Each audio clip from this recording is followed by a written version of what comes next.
What's going on, guys? Welcome back to the third season of my NHL 21 Toronto Maple Leafs Franchise Mode series. If you guys missed the last episode, it was a big one, but show you guys the spoiler here, and that is that we actually won the Stanley Cup in our second year. Pretty big run, I'd say. We actually beat the Vancouver Canucks after being down 3-1. John Tavares came up huge for us late in the third period to force an OT. I believe Getzlaf got the OT winner. And then we won it in Game 7. So now we're going to see if we can go back-to-back like Jordan 96, 97. I feel like we got a pretty good roster here to do it. So first line, guys, getting a +3. It's the same first line we had after the deadline. You got Mitch Marner now 91, playing with Matthews in the middle and Getzlaf on the right wing. Second line, you got Nylander, Tavares, and Bobby Brink. Bobby Brink was a huge trade for us.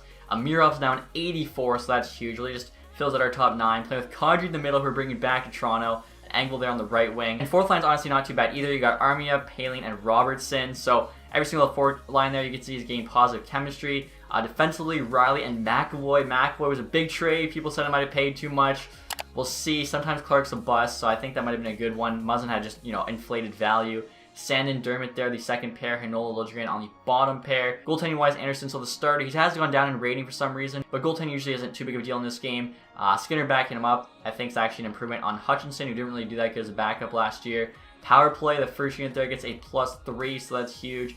Second unit is very solid as well. You guys can see the 4-man there. The PK is getting a +3, which is nice. A 3-man penalty kill. So overall, really like the look of this team. I feel like we definitely have a chance to be a contender this year. Now looking at the AHL team, you can see again a really good chemistry, +3 there on the first line.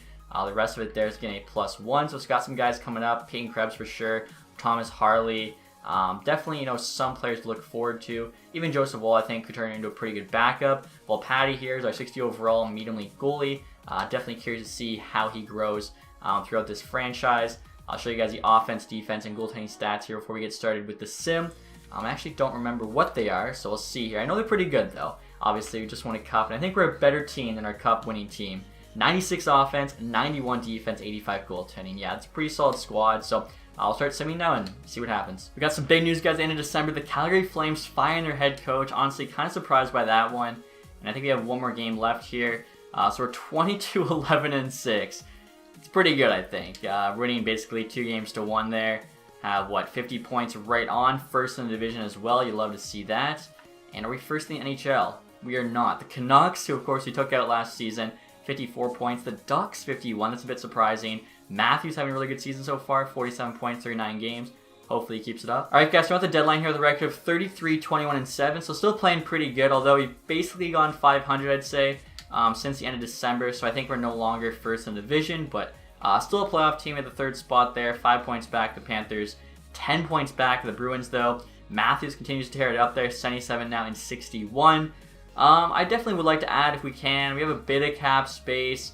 If we make our team better at all, obviously I'm always down for it, and not playing the greatest this past couple months, I feel like can still improve for sure. And at the deadline here, of course, we are definitely a buyer, like I mentioned at the beginning of this episode, trying to go back-to-back. Wow, that's a big one. Tarasenko on the block, 1 year left, almost max trade value. Roman Josi as well, that's kind of surprising.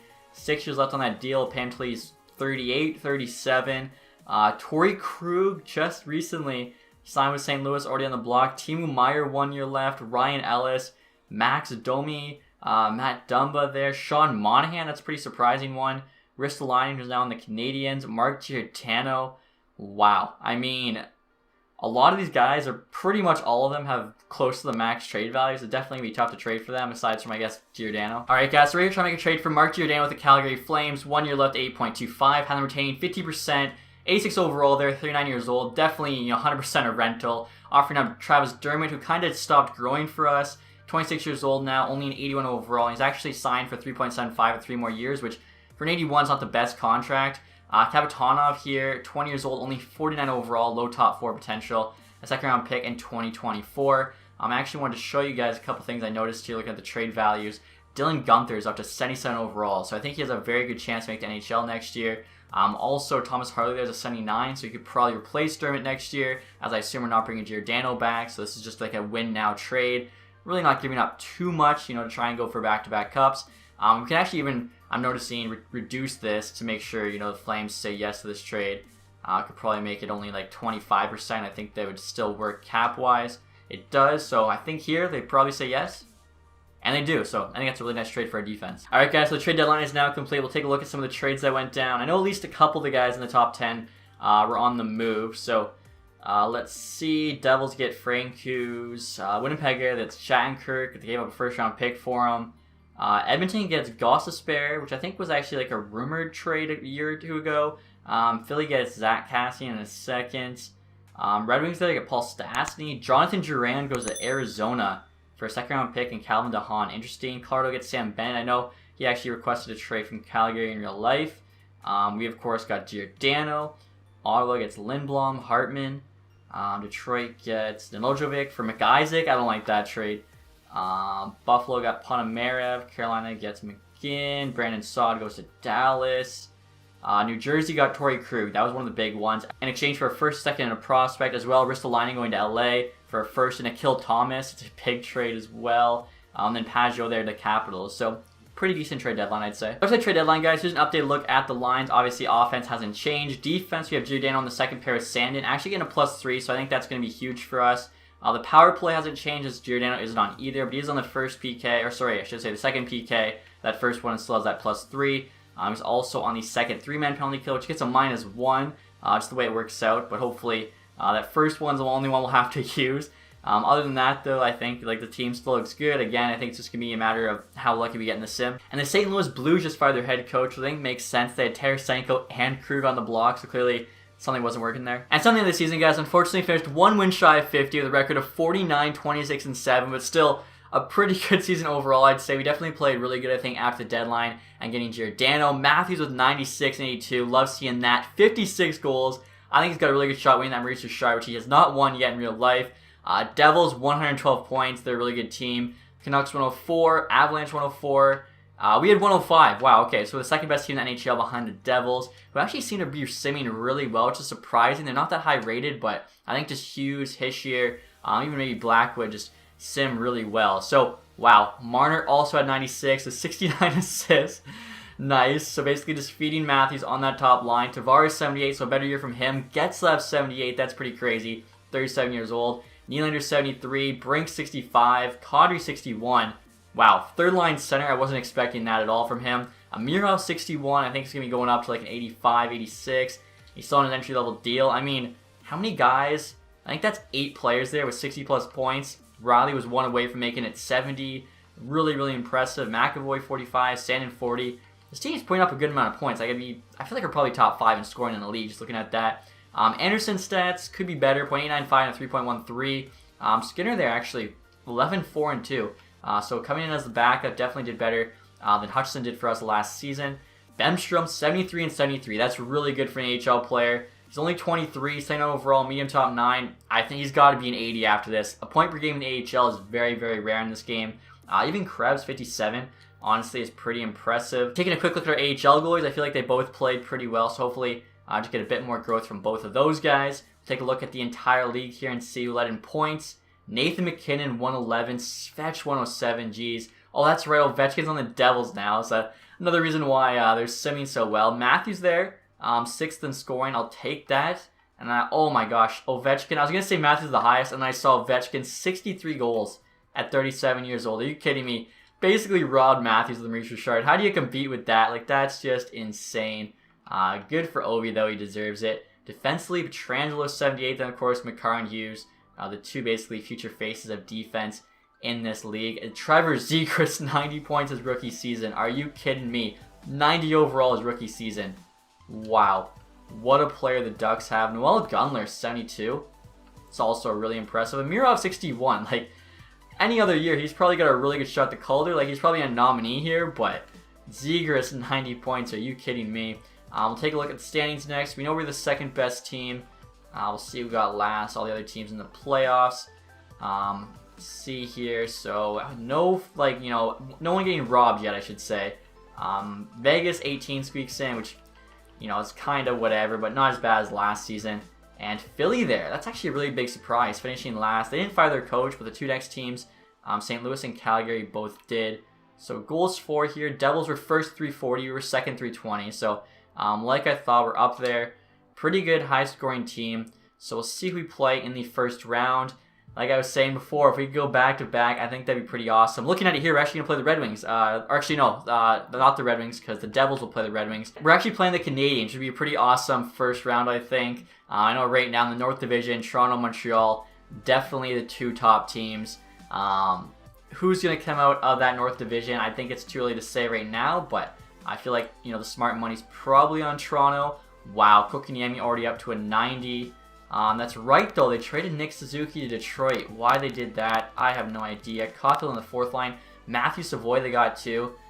So still looking, pretty good future. Weber there's down to 84. All right, Price down to 84. This Montreal team's definitely looking aged already, only 3 years in. I think, on paper, we should be the better team here, but you never know. Literally anything can happen in these playoff sims. So the first two games are at home here in Toronto. And we get a 6-2 loss. A 3-2 OT win. Okay, so we'll take that 1-1. Can't be too greedy. And we're going to Montreal OT loss. We're playing them close. And a 3-2 OT win. Wow. Last 3 games have all been OT. That's insane. Game 5 back home. There we go. 3-0 win. Big statement. Anderson with the shutty. And 4-2 win. We beat Montreal in 6. Looks like as well our AHL team is going to be in the playoffs. Playing the Lake Erie Monsters here. And they actually beat them there in 4. And this is the true test to see what this team is made of, guys. In the second round matchup with the Boston Bruins. Marner there's got 5 points in 6 games. If we can get past the Bruins, we can get past anybody. I mean, the Bruins, they no longer have Chara. Maybe it was just like Chara the Leafs couldn't get through. Wow. Did Bergeron retire? I don't think Bergeron retired. What happened? Oh, no, that's right. He was in free agency. I just remembered that. Trocheck now starting that top line with Marchand and Pasternak. Definitely not as scary as Bergeron. Olofsson, though, Kubalik on the team, so they brought in a couple good players, but I don't really think you're replacing Bergeron. That's right, we traded Muzzin to them as well. They made a big trade for Spurgeon, but we now have Charlie McAvoy, and they don't have Tuukka Rask. So kind of similar to Montreal. It's a pretty depleted Boston team. On paper, I for sure like our team a lot better. And we have the home ice advantage here, so we'll see what happens. First 2 games at home in Toronto. 5-1 win, 6-3 win, I like that. Heading to Boston. 4-0 win, big shutout from Anderson, 5-2 loss. So we don't get the sweep. We got 3 more games here, 6-1 wins. So we beat Boston in 5. Love it. This team's playing well. We're 8-3 so far in the first 2 rounds. And we have the Carolina Hurricanes in the Eastern Conference Finals. So that's awesome. I'm guessing Carolina took out the Devils. Don't have to worry about them. And Ovi Kadri, 14 points in 11 games. I knew bringing him back to Toronto was the right move. He's a Toronto boy. He wants to play for the Leafs. He wants to win a cup in Toronto. So Carolina here. That's a sick top line. 89 Terrifying and 92 Aho, 92 Svetch. They're getting a boost at all as well. Unreal. Gunler was second in points for rookie. He's playing with Nietzsche's there, and Niederreiter's pretty solid. They got a couple of former Islanders there. Josh Bailey, Franz Nielsen, playing with McGinn.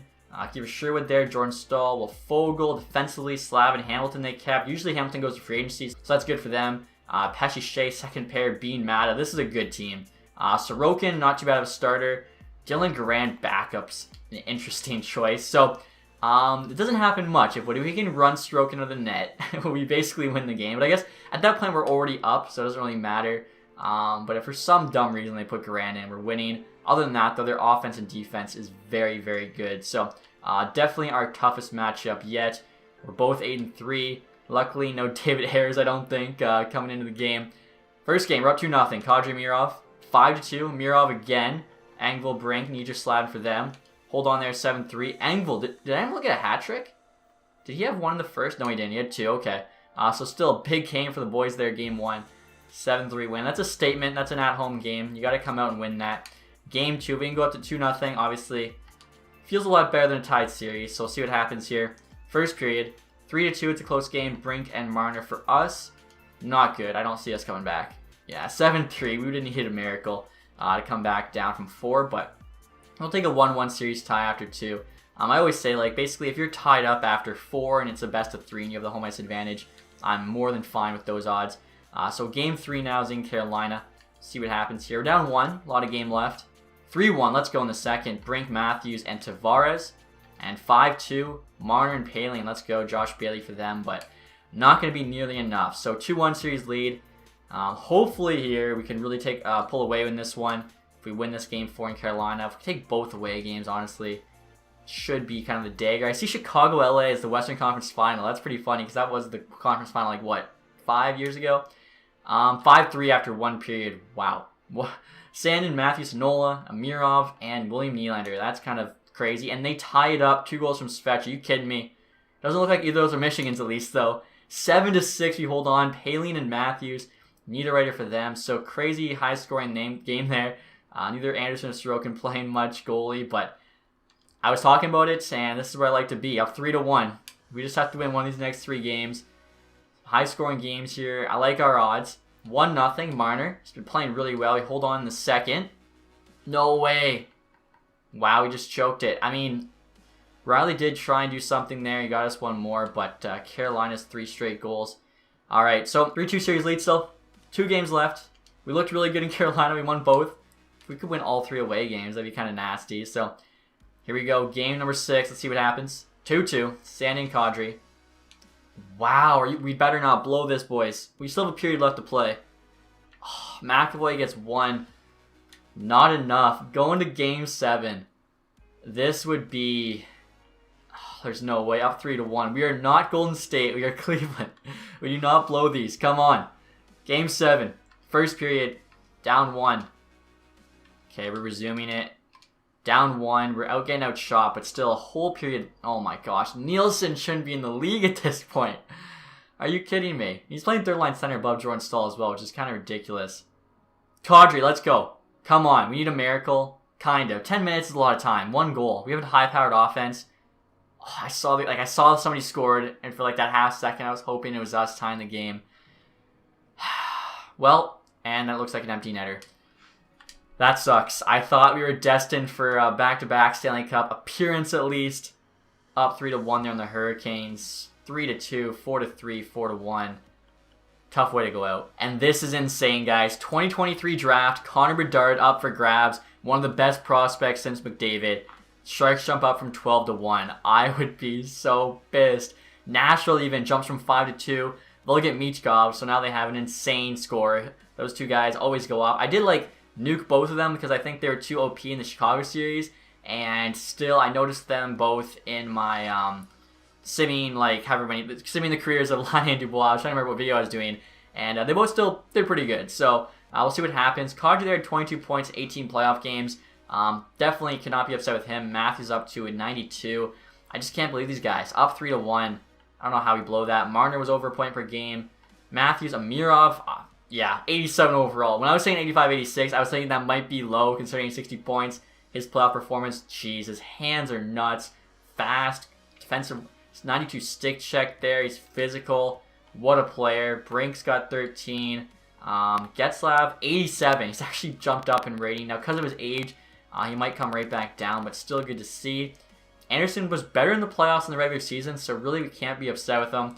Just, I don't know, bad 3 games there. Also, as you can see, we won to the eventual Cup winners in Carolina, so that hurts even more because basically, and that's not always how it works, but most likely if we get by Carolina, if we win 1 more game against Carolina, we win back-to-back Cups there against the Blackhawks. And as you can see on the right side, Carolina beat Rangers in 6. They were the team that beat the Devils in 5, obviously beat us. Blackhawks beat the Stars in 5, Knights in 5, Kings in 7 before falling the Hurricanes in 5. So somehow hurts more. I think we really could have been back-to-back Cup champs there. I think it's a tough pill to swallow for sure. So McKinnon, Art Ross, and the Hart. McCarr gets to James Norris. Lady Bingos McKinnon. Colorado's winning everything but the Cup. Zegers there gets the call. That was pretty obvious. Aho, Conn Smythe. DiPietro, Vezina. I love that. Obviously, big Spitfire fan. Demko there, William Jennings. Lindgren, Bill Masterton. LA coach Jack Adams. Honestly, quick turnaround for them, so that makes sense. O'Reilly, Selke again, back-to-back years. McKinnon, Ted Lindsay, of course. Ovi there, Richard. Won it 4 or 5 years, and someone pointed out to me, I didn't even realize last season he split the Maurice Richard trophy with Patrick Hornqvist. I don't know how I did. I think I didn't notice it because Ovi was the picture shown, but that is insane. Ovi had 50-something goals. Hornqvist must have been playing on the first line with Huberdeau and Barkov and just somehow, some way went off. Kind of like Jonathan Chichu, I think, back in the day.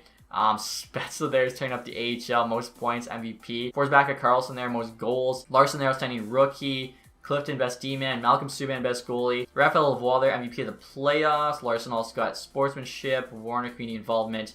Malcolm Subban also had lowest goals against. And the Hershey Bears there actually won the Calder Cup. I don't think we won anything. Obviously, we finally made the playoffs there, but as you can see here, unfortunately got bounced in the second round by Syracuse. So We'll be back in the third year. Obviously, we have a fire under us now. Never like to go out up 3-1. I'm pretty sure I'm not the biggest follower of basketball, and I'm pretty sure Golden State won. They might have won like the next 2 years after losing to LeBron and the Cleveland Cavaliers 3-1. So maybe we can do that. Win the next 2 Stanley Cups. That'd be pretty sick. Now we do have a first round pick at this draft, so we could also potentially just get a stud here. Moving up to draft Bedard first overall would be pretty nice as well. I don't see it happening, but obviously have to try. And Jason Spezza calls it a career, along with Duncan Keith there, Alex Steen, Bobby Ryan, Seabrook. So Keith and Seabrook retired together, which is kind of cool. And check this out, guys. I was curious how Hornqvist did this season. So 1 year after winning the Maurice Richard Trophy with 51 goals, he put up only 18, totaling 37 points. So he had 14 less points than he had goals the season before. I also dropped down to 83. So yeah, I think literally the new Jonathan Cheechoo, Patrick Hornqvist. Don't know how I didn't notice that one, but like I was saying, we're going to get to the draft now. If we can make a play for Bedard, that'd be pretty nuts. I was hoping it might be on the block the pick, because usually when a team jumps up a ton, they're willing to trade the pick because they already have like a contending team. The Sharks, though, they know that Connor Bedard is in this draft, not willing to trade it, and he is consensus first overall pick. Michkov there second. You have some medium elite guys. We'll see if there's any like medium elites that we know of that are going to go later. Oh, that's pretty good odds. 183 there for a goalie. 2 goalies actually going to go later. We're pretty sure, at least our scouts are, that they're going to be medium elites. And in terms of gems, no gems.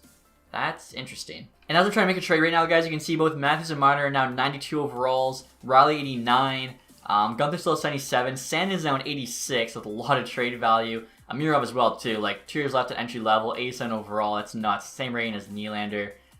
So this team's looking good. I think Robson could definitely have a growth in the summer. And Nola never really seems to grow, so I kind of know I'm trading for a low 80 guy and take that into consideration when I make the trade.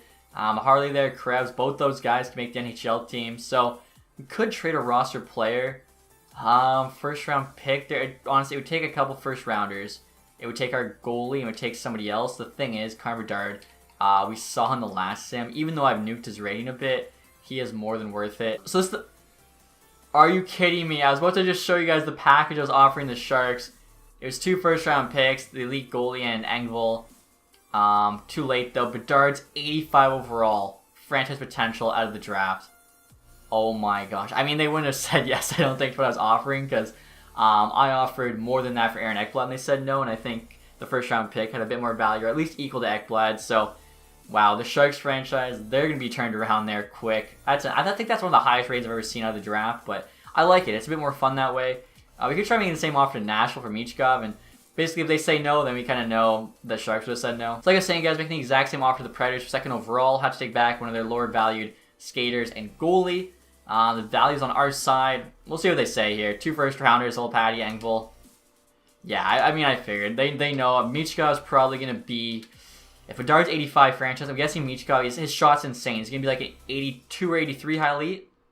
77. Wow, that's a lot lower than I expected, but he'll grow quick. So I just remember our pick, guys. We're picking number 29. I was looking just kind of see any other medium elite players that got taken. Obviously, you had some in the top 5. So once I get to it here, you guys can see Upshaw, pretty good, 82 medium elite. Vishnevsky, 78. Neal, 78. The Ducks pick was on the block, but I saw that there was no more guaranteed medium elites. Turns out the Fedorov guy was, but I didn't really want to risk moving up and not even have a sure medium elite player. So with our pick, I think I'm just going to go with one of the guys that's supposed to be medium elite. Our scouts are high on him. It's a little early, but Coyle here, playing for the Barrie Colts. Central Scouting 40, so it's not that early, and pretty good chance of medium elite. Come on. Medium top 6, 65 overall. Honestly, for a late first round pick, that's actually pretty solid. And our next pick's not till 122, the 4th round pick here. I'm thinking I'll probably just take that goalie. Last draft, I really messed up trying to be greedy. So Backstrom, 183. We could take a chance on somebody else here. But like that Bally guy is still going to be there. So yeah, let's just take Backstrom. Hopefully he's decent. 47 overall medium elite, so pretty similar to the guy we have right now, Little Patty. Quite low rate out of the draft, but medium elite potential. If he somehow grows a ton, you know, might turn out okay. So next here, I'll take this Ballet guy. And I'm probably saying it wrong, he's Slovakian. Medium bottom 6, okay. And we have one more pick now in the 7th round. Actually, we might have 2 more picks. This is the early 7th rounder. Hedstrom, 50-50, low elite. Honestly, I don't mind it. 7th round pick. Low top 4, 60 overall is pretty good rating for the 7th round. And we do have a pick here at the end. I mean, I guess we're just going to have to swing for the fences. Like, who cares? Like, there's no point to try and draft like a depth player. Omar, there's a chance he's medium elite. Playing in the SHL. Come on, scouts. Low top 9. That's not... I've seen worse. I mean, the guy right before him was AHL. I'll take that. And we're not the re-sign phase here, guys. We're around $11.5 million in cap space. Ryan Getzlav is the top player on this team that needs a new contract. This is an interesting one because with his age, he could literally fall off a cliff any moment. $8 million. Yeah, so I think if he was smart, he would realize he's playing so well because he's playing on our top line with Mathis and Marner. I think it's because he's a power forward, he's getting that chemistry boost. I'm letting him go for $8 million. We'll bring in a different power forward to play on that top line. Some people are saying trade for Pierre Dubois. Could maybe try and make that happen. Giordano, I don't think we'll need.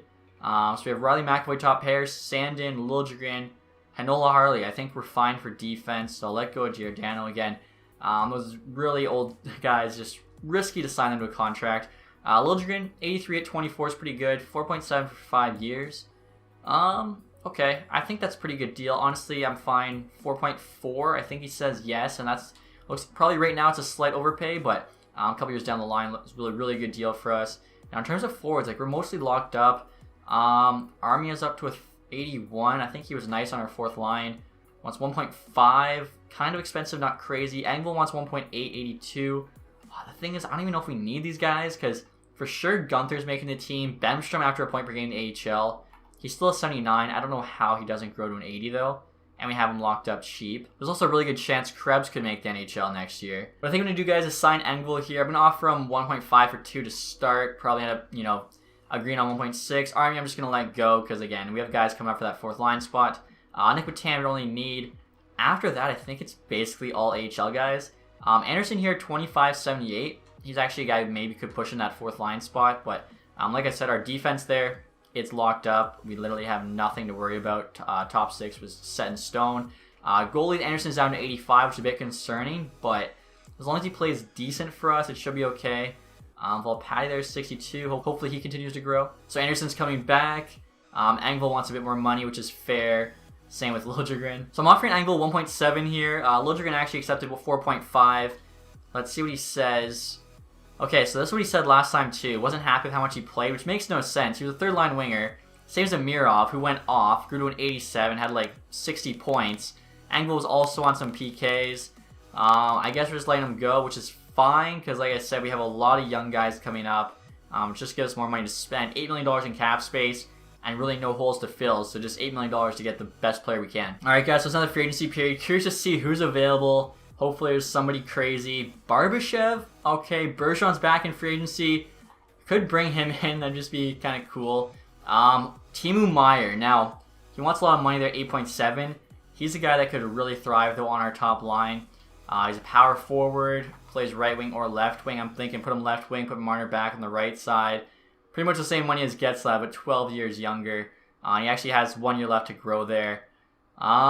It's a bit of a risky play, but one we could definitely consider. Also getting a goalies here just out of curiosity. Thatcher Demko's the top 1. Shishirkin's also here. Only 85, just kind of surprising with that lead potential. I guess we'll take a look at 2-way goalies because sometimes some crazy ones slip through the cracks. 23.78. Wow. I have to sign this guy. He's just like too good not to. He could definitely, turn into a backup. 20.52. It's also not that bad, but we have 2 medium elites, so just like only have so many goalie spots. Now Ryan McLeod here's a free agent, 23.77, a low top 6. I'll take a chance on him for sure. Same goes for Kachuk here. I hope I say it right because I say it kind of like Kachuk, even though it's definitely spelled different. Peterson guy, 19.54, low top 4. For a free ad, you might as well. Lawson Krause, 26.79. Worst case, we play him in the AHL. Best case, 4th liner for us. Now, before we made an offer to Meyer, guys, I wanted to see what our contract situation looked like for next season. As you can see, we'll have to re-sign Matthews. Mirov's going to get a big raise, obviously, entry level. Nylander should be similar. Brink, obviously, going to get a big raise. Hanola could even. I think Matthews, he actually might drop in price just because compared to like the other superstars, he's still making a bit more money, but basically, we're just going to try and get Meyer for 1 year. Hopefully it works out. Now, I did notice for 1 year he is cheaper, so it actually makes our offer more competitive. The max offer we can make is $8.2 million there. So, I want to have just a bit of cap flexibility in case something weird happens and it says we don't have the money for him. We'll offer $8 million for 1 year. A lot of times they take the 1 year deal to go back to free agency for whatever reason. We got screwed not getting Larkin that way one time, so maybe it'll work in our favor this time. See what happens here now with these signings. To Kaiser, I don't want any of that because obviously we need all of our money with that Timo Meier contract offer. So right there from the two-way guys saying yes. Lawson Crouch, I think, was a really good value signing. Same with Ryan McLeod. Boris Kachuk there. Luke Dostal. Definitely have some good young goalies coming up. Wow, Timo Meier goes to the Calgary Flames. That hurts. We still have a lot of money to spend. I was really hoping to bring him on that first line. Bergeron is still available. It's definitely it's an interesting one, and nobody's interested. 37 years old. His defensive stats are still insane. Top 6 forward lines he fits on. Power play, penalty kill. We have Charlie McAvoy. Do we just make like the Toronto Bruins here? Just throw this offer out at him and see what he says. Bergeron rejected our offer, but he didn't sign the new team, so I think we just wait a bit. We actually maybe can get him. Just got an offer here from Buffalo. I want to go with Brandon Montour, but $49 million defenseman, our defensive core is already locked up, so we're good. Basically, I just wanted to sim a week, see if Bergeron's price comes down at all. Also, too, usually the further you go through the summer, everyone else just gets to be a better deal.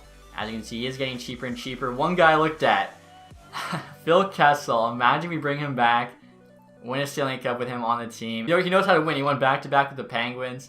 We already have 1-1, but we'd love to get, both him and Kadri a cup. If we can't get Bergeron, Kessel's definitely something I'm considering. Also, guys, I just noticed Jake Gardner's in free agency. So, you know what I'm thinking? Rather than sign Patrice Bergeron, although he is a good player, we already have Matthews, Tavares, Kadri down the middle.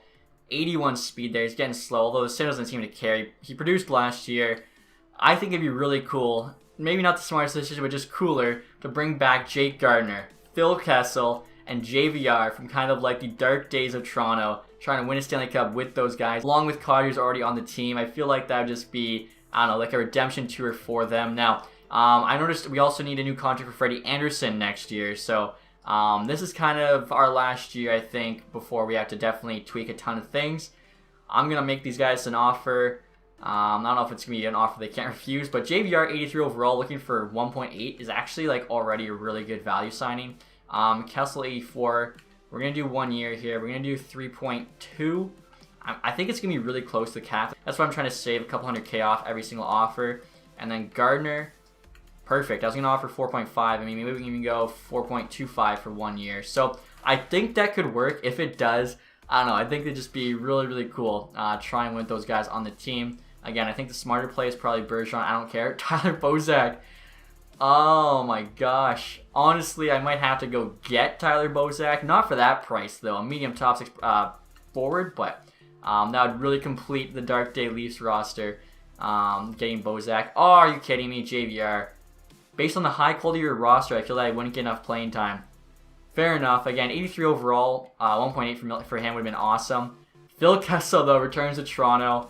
I love it. I like the idea of being a go-to man. So Kessel looked at the roster and said, I'm one of the better players. JVR looked at it and said, too many good players. Interesting. Jake Gardner, I mean, there we go. So he basically replaces Thomas Harley, which is definitely an upgrade. Harley grows a little bit. That's still fine. You can definitely just have him play in the AHL and grow. So like I was saying, guys, since we couldn't get JVR, trying to get Bozak here from the Red Wings. Again, I'm going all in on this kind of theme here. Peterson's okay. 20 years old, only 54 overall, low top 4. Chances of him becoming a player is very slim, so it's basically nothing here to get Bozak. They reject it. I think that's pretty fair for guys on the block who's older. They're trying to get rid of. I'll throw in a 7th. I feel like at this point, said no to the 7th. Let's try the 6th here. There we go. Next, you guys, I'm actually offering Joseph Woll the Ducks for a 7th round pick. After signing that one goalie who's 78 medium starter, we don't really need him. There we go. Trade goes through. The guy we signed, I think, 1 overall below, but Woll was 25 or 26. The guy we signed is 23. As well, he has medium star potential, whereas Woll had fringe, so just makes sense to have Dostal start. So it's the fall now, guys. I'm going to show you what the team's looking like heading into next season. Honestly, very excited for the 4th season. I think we have a chance to kind of get our revenge here. So I mixed up the lines a bit due to chemistry. We now have a Mirov playing on the first line with Tavares and Marner getting a +1. Nylander, Matthews, and Brink on the second get a +3. Kraus, Kadri, Kessel on the third get a +1. Kopaka, Bozak, and Robertson on the 4th line get a +1 as well. Now, one thing we could do, So Bobby Brink here. If we put him on the third line for Kraus, the second line gets a +5. Thing is, the third line gets a -1. To get rid of that, basically I'd have to put a good player, either Brink, Kadri, or Kessel on the fourth line. So it doesn't really work out chemistry-wise, and I have a good player on the fourth line, which makes no sense. I think it just makes more sense to have the +3 and everything else good, but let me know what you guys think. Defensively as well, you can see we got +3 on the top 4. Gardner, McAvoy, Sandin, Riley, Hanola, Liljegren. Another thing we do is something like that, where we have Sandin on the top pair. Who's a bit better, but only getting a +1. I don't know, right now I'm kind of feeling the Gardner, because like that looks pretty good. You know, +3 on both makes Gardner an 85, McAvoy 92. McAvoy a 90, Riley on the second pair gets a 92. Goaltending wise, Anderson there's the starter 85, Skinner backing him up 81. AHL team, Dawson's up to an 80, so I think I'll probably replace Skinner as the backup and maybe even become a starting goalie, so pretty good for free agent signing. So that medium elite guy backing him up. And honestly, the AHL team looks really, really good. First line there is stacked. Dylan Gunther's now a 79, playing with Krebs who's an 80. He almost made the NHL team. It basically came out of chemistry. And then Bemstrom was a point per game last year. So I feel like that first line should go off. Even like the rest of the lines, all high 70s. Kachuk there's an 80, +3 on that third line. Paling was in the NHL for us last year, but he dropped in rating. So, I mean, hopefully bounce back in the A. Defensively, it's fine. Like, I think this definitely could be a Calder Cup winning team. We'll have to see. AHL team really hasn't been performing as good as I expected the past few seasons. I'll show you guys our offense, defense, goaltending ratings here for the NHL team. But again, very excited. Love to hear what you guys think about the chemistry in the comments section. So we have 98 offense. That's nuts. Matthews there is now the highest rated player. 94 defense, 83 goaltending. So the goaltending's actually dropped a bit, even though Anderson only went down a rating by 1. But like I said, it's a pretty stacked team, no matter how we make the lineup. So hopefully you guys enjoyed this episode. If you did, leave that thumbs up. If you haven't subscribed yet, make sure to do that. Happy you guys watching. You need to hit that sub button. And as always, guys, thank you so much for watching. Have a nice day. Goodbye.